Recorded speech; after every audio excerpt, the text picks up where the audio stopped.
We've talked about a lot of electronics that are in the home, but I live in Los Angeles, so really our second home, some people's primary home, is the car in the automotive space.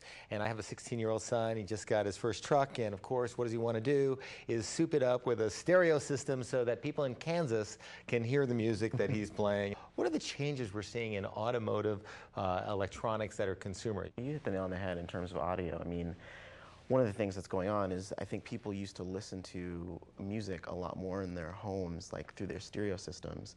And now what's happening is people are either listening to it on headphones, earphones, or in the car.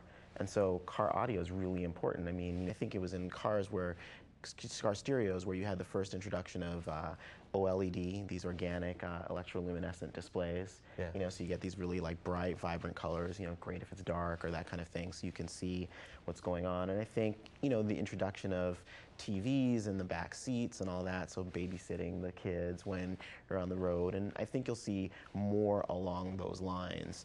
And obviously GPS. I mean, it's almost like the you know, the AM radio or the cigarette lighter or the ashtray in a car. I mean, you just know it's going to be there. But it's, you know, becoming more pervasive. I mean, I know I can't find my way anywhere, and I can't remember what I did without GPS.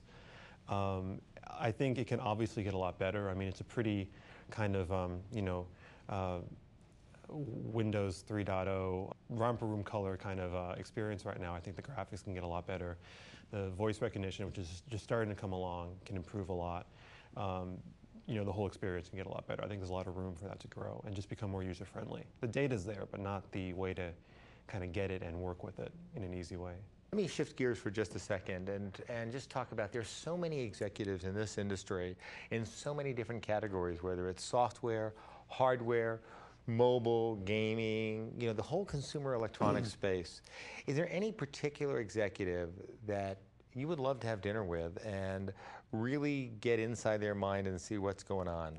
Well, I don't know if they let me in their minds, but either Larry or Sergey would be the people to talk to. I mean, Google has kind of power and drive that I don't think any other company has. I mean, I think they've already reached maybe the state that Microsoft has or had recently, because they're everywhere and they have the money. I mean, they've redefined search, sure, they've redefined online advertising, they've redefined video, they've redefined the use of public data like the satellite imagery or the patent search, and they look like they want to redefine the cell phone industry.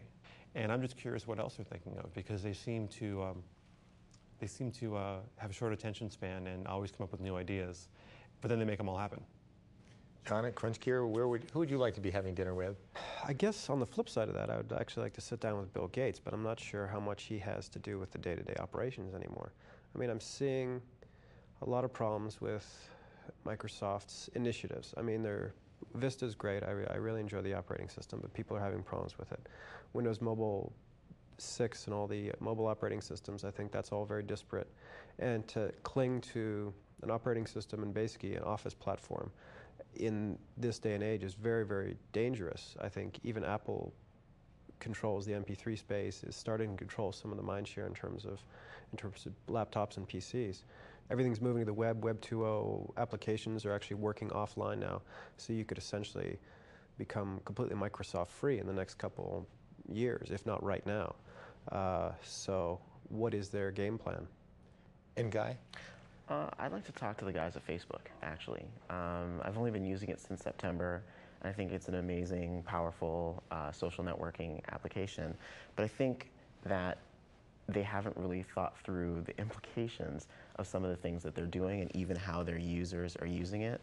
You look at the name Facebook, right? And I think one of the things that they are going to have to do, and I don't think sliders are the solution or anything like that, is allow us to do what we do in real life, which is we show different faces to different people. I mean, how we are in this room is going to be different from how we are when we're out with friends, how we are when we're with our significant others, with our children. And so, like, you know, come up with some defaults. You know, your work face, your friend face, your business face, you know, and do some things like that, because what they're doing is becoming increasingly pervasive. You know, it's growing virally, and you know, who knows if they'll hold on to their position. I mean, MySpace was there before them, and now Facebook is supplanting them. But I mean, the way it's being used in people's lives, they need to figure it out and get it right. It's incumbent, and they have to do it. Quick question, quick answer.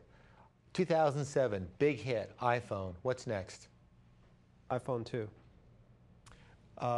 Open networks. I don't know if it's going to happen or not, but the idea that you can take a device on different networks and move around more freely. An expansion card so I can add more memory, but I've met with Steve Jobs. I doubt it's going to happen.